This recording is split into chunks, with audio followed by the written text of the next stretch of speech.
we have a story. Let me tell you a story of a boy whom I know. A boy called Chintu. Born in a small town in Maharashtra, he was always a happy and excited kid. He belonged to a very humble family. Chintu's father was a clerk in a local government office and mother was a homemaker. There wasn't enough money coming home, so they used to live a hand to mouth existence. There was nothing much to do or aspire for in a small town. But as a child, Chintu felt he had everything. Though there was no real playground, the entire town was a playground for him and his friends. They played cricket with a bat made from a wooden plank. If not a wooden plank, then anything that could stop the ball turned into the cricket bat for that moment. Footwear was a luxury, so he used to play with naked feet for the whole day because slippers were only meant for school. The concept of buying toys was unheard of. A broken radio, old vessels, bicycle tires, pebbles, street dogs, cats, anything and everything around him became a toy for him. As a kid, he never felt that he's compromising anywhere because that's how the entire neighborhood was living their life. But as he was growing from a kid to a boy, he began realizing a few things along the way. Chintu used to run for miles wearing nothing in his feet. The mud under his feet was so soft that he never felt that he's running without slippers. Only when he stopped over a stone hidden beneath the soft mud, he realized that he's running without anything on his feet. Sometimes he used to run blissfully for miles together with just a tire of a bicycle. Until one day he saw one of his friends on a new BSA SLR bicycle. He only had imagined the taste of ice cream looking at those ads on their black and white TV set. One day when he asked for it, he got an answer from his father that it was not good for his teeth. The answer convinced him that the ice cream was not made for him. Every year, one pair of shirt and a trouser would be stitched with the help of a local tailor, specially to be worn during festivals, until he saw his friend wearing a t-shirt with a He-Man printed on it. He wore a broken Bata slipper with a safety pin attached at the bottom binding the strap together, until one day at the PT session, he saw one of his school friends wearing a white canvas shoes. Every year, he had school books either passed from his cousin or the neighborhood kids, but his classmates always bought new books for the new school session. When his school shorts became a bit too tight or short, his mom used to open the backside of the trouser and remove the folds so that it became looser and longer to be worn for another year. But he used to find some of his classmates come in brand new uniforms. As he was growing from a kid to a boy, he started realizing many things. But Chintu could never ask for anything from his parents because he knew that his parents didn't have the means to provide him what he wanted. When Chintu turned 7, his grandfather gifted him a flute and also taught him how to play it. When his grandpa passed away, Chintu kept on practicing the flute all alone sitting by the lakeside. This was his favorite pastime. Most of the people were not even aware that Chintu could play the flute so well. It was 10th of August 1993 when the principal of the school wanted to select 10 kids to play the flute for the Independence Day celebration. This got Chintu very excited. This was his golden opportunity to pay a tribute to his grandfather. Chintu decided to invite his parents and surprise them through his performance on the school stage. Excited, Chintu ran to the principal's room and told him that he wanted to participate. The principal replied, "Okay, Chintu, come tomorrow for rehearsal and bring 22 rupees with you to buy a steel flute so that everyone's flute would look the same." Chintu had an old wooden flute for many years. For him, a wooden flute or a steel one was all the same. He never knew the difference until this day. but asking for 22 rupees from his father to buy a new flute was totally out of question. And at that very moment, Chintu knew that he cannot participate for the 15th August celebration. Chintu never bothered to even ask for 22 rupees from his father because he knew that spending 22 rupees on a flute was a luxury that wasn't made for him. He realized that he needed to be realistic always and stay within his limits. He could enjoy life to fullest while staying within his limits. That's all he knew. But that day something special happened and a dream was born. A dream to live a better life. A dream that Chintu wasn't really even aware of until now. But Chintu realized that if 22 rupees can kill his dream, then the same 22 rupees could also help him achieve it. That steel flute made him think over and over again. He ran to his father, hugged him and told him, "Papa, मुझे life में बड़ा बनना है." His father replied, "Beta, मुझे वो दिन देखना है." From that day, Chintu was not the same Chintu anymore. He started observing more whenever he went around his town. While walking, he used to observe the slippers he was wearing and what the other kids were wearing. He used to observe the bat that he was playing with and the rest of the kids were playing with, a shirt he was wearing and other kids were wearing. This is where he realized the difference between a wooden flute and a steel flute. As time passed, Chintu got a new hobby of collecting posters of sports bike and a sports car from old magazines and pasting them on his wall. One day while flipping a magazine, Chintu also found images of a steel flute and he pasted that on his wall. While staring at those posters, he grew into an adult. Slowly the posters started fading away. The colors became duller and the images started fading. As the years passed by, those posters got buried under the exam schedules, important notes, and catalogues of various MBA universities. The posters of a red Ferrari and a steel flute kept peeping between many catalogues that lay scattered. By now, many of his old friends started leaving the small town for post-graduation in various parts of the country. Chintu realized that in a small town, he will never be able to achieve what he wanted to achieve. A small town could never fulfill his dreams. Just like many of his friends, Chintu appeared for MBA entrance exam. Finally, he got through, but he had no money to pay. So he got the first loan of his life, an education loan. Chintu left his small town to pursue an MBA. He saw a race to become successful and climb up the corporate ladder. All he heard was name of big MNCs and the flattering designations like CEO, CFO, VP, etc. This is where he learned that to build wealth, you need to build a career. And he started believing that a degree of MBA will change his life. Now time came for the campus placement, for his job interviews. He borrowed a jacket, shoes and a tie. When he wore those clothes for the first time in his life, he felt that his life is finally changing. That tie looked so good on him. He took a picture and sent it to his parents. He believed that this tie had the power to change his life forever. Chintu got a job. He passed through the interview of a big MNC in Mumbai and was offered a salary of whopping 22,000 rupees. The first thing that Chintu did was to call up his parents. He told his father, "वो दिन अभी दूर नहीं है जिस दिन मैं बड़ा आदमी बनूंगा." All his relatives started calling him one by one to congratulate him. Chintu was on cloud 9. Life couldn't be better. Chintu remembered his childhood where he couldn't afford the steel flute. He thanked that day because it had pushed him to do something about his life.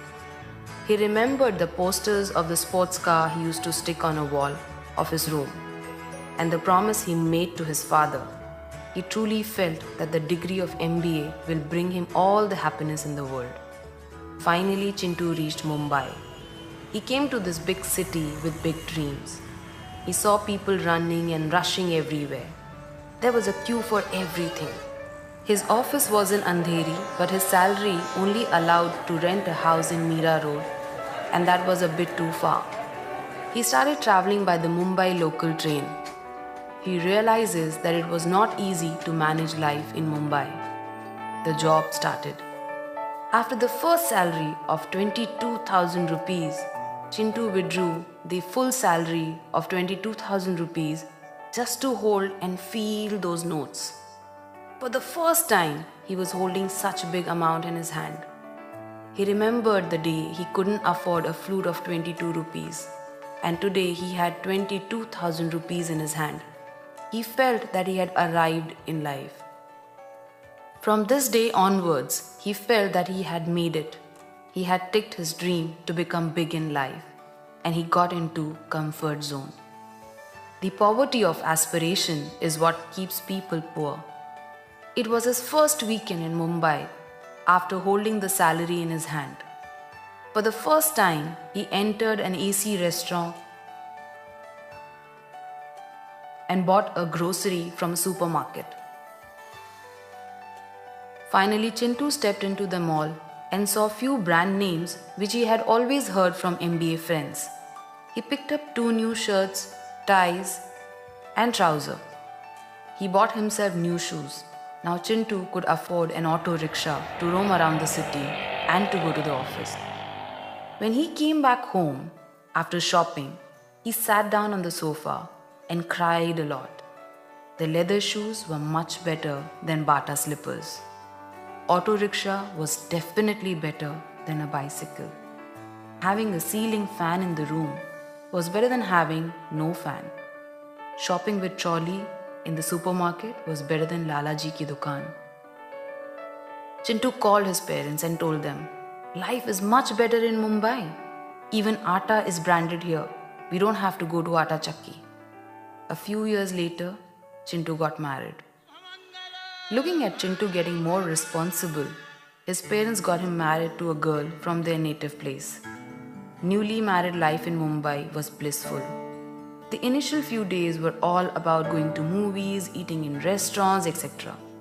But when the 15th day of the month came, Chintu realized that his pocket was empty and the salary was over in the blink of an eye. This is where he decided to spend wisely. Chintu never realized that he is short of money because 22,000 rupees salary had given him a life that was much better than the small town he came from. So he never felt that he was earning less. He felt it was useless to spend. To go out during weekends, they preferred a train because it was relatively empty on weekends. Instead of spending money on the auto rickshaw, eating peanuts and walking till the train station was considered fun.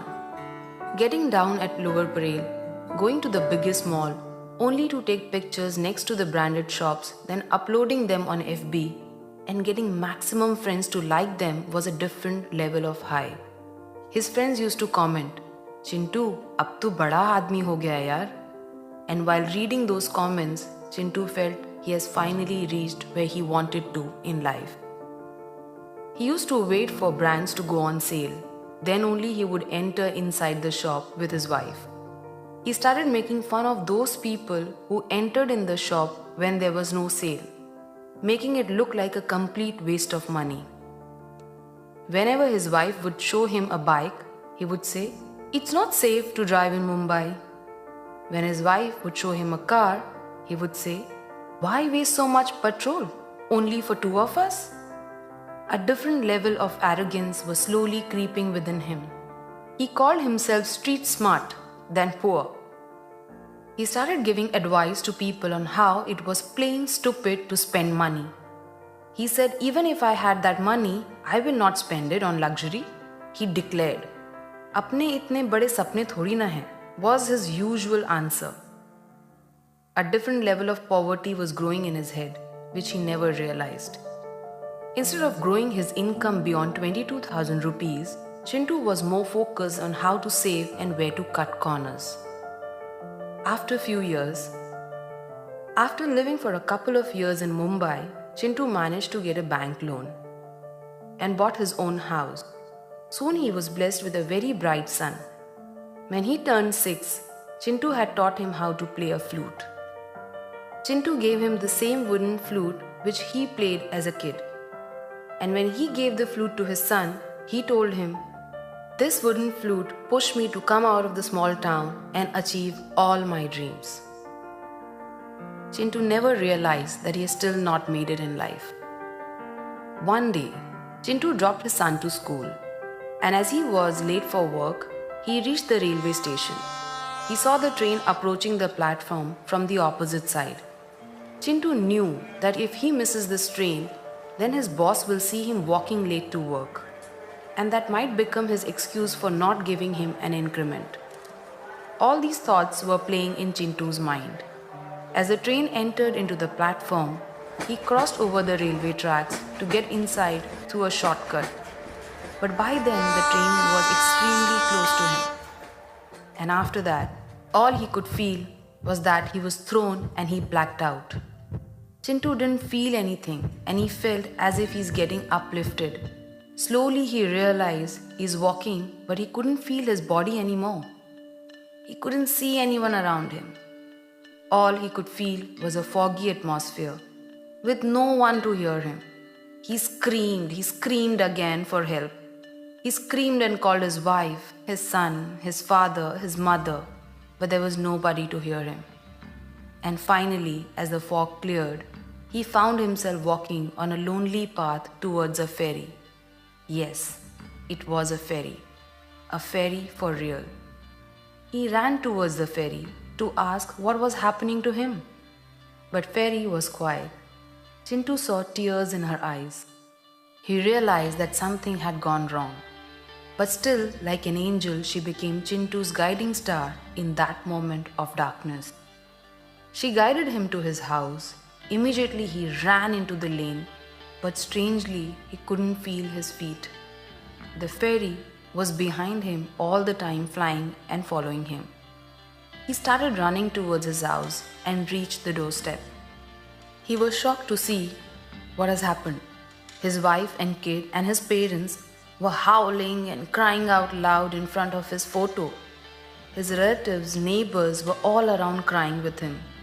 When he tried to touch his son and his father, they couldn't feel anything. That's when Chintu realized that he was dead. He was no more. He had left the world already. He looked at the ferry and pleaded to her, "Can you help me meet my family again?" The ferry went silent. His dad and mom couldn't handle the trauma. All of a sudden, his father suffered a heart attack. Chintu ran to save his father, but he couldn't hold his father. People rushed and took him to the nearest hospital. Chintu ran to hospital. He saw the doctors were not willing to admit his father because his father didn't have an insurance and enough money to pay. People rushed towards the government hospital, but on the way, his father passed away. Chintu ran to his father and screamed out loud. He tried to hold his father, but he couldn't feel anything. Seeing Chintu crying, the fairy finally spoke. "Chintu, if you're born poor, it's okay. But if you die poor, then..." Chintu and the fairy went back home together. His wife was holding her head and crying. The next day, the doorbell rang. Few officers from the bank had come to collect the house installment. Chintu's wife looked into the bank account and she had hardly some money left. Chintu's salary of that month had not been credited. The bank officers gave her only 1 week to empty the apartment. Chintu saw this happening in front of him. Chintu felt helpless and tears rolled down his eyes. His belief in his job and monthly salary had costed him his life and his family's life too. He saw overnight how his wife had to relocate to the nearest chawl. She rented 1 room with a common toilet and continued her life in Mumbai just to keep her son's education going. Next day, she visited the bank and claimed Chintu's bank account and found there's hardly some money left in his bank. that money was not even enough to pay her son's education in a city like Mumbai. Then his wife decided to take up a job. But with her monthly salary of 5,000, she could pay only the rent of the house and the monthly grocery. She couldn't afford to pay the school fees. Eventually, Chintu's son was removed from the school for not paying his fees on time. That was the darkest day for Chintu. He remembered his wife's word, "Chintu, our bank balance is hand to mouth. We have still not earned enough money for ourselves." Chintu realized for the first time why earning money was so important, but it was too late. Chintu opened a wooden shelf in his house, touched the wooden flute, and told the fairy, "I wish I wouldn't have stopped dreaming." Now Chintu's wife and her son had to move back to the same house where Chintu was born and spend his entire childhood. His wife got her son admitted in the same school where Chintu had studied. Chintu saw his son going back to the same school and living the same life which he had lived years ago. He saw his son running around the same lake, the same lanes, and the same small town. He realized that his job had not taken him too far. It has in fact brought him back to square one. Chintu's son used to play the flute in his spare time. Sitting by the lake in the memory of his father, Chintu sat beside him and watched him play while tears rolled down his eyes. But he was completely helpless. While Chintu was sitting by the lake, the fairy appeared. She told Chintu, "Sometimes people spend years and travel thousands of miles thinking they are working very hard. And they feel they have done enough for their families. But they are actually running only in circles and often realizes it when it is too late." One day, Chintu's son was playing the flute sitting on the steps of the school premises. His teacher, who was passing by, noticed him. He told him, "You play the flute so well. Why don't you participate in the 15th August celebration?" Chintu's son was very excited to hear this. But then the teacher said, "The flute you have is very old. Get a new steel flute or bring 200 rupees. I'll buy you a new one."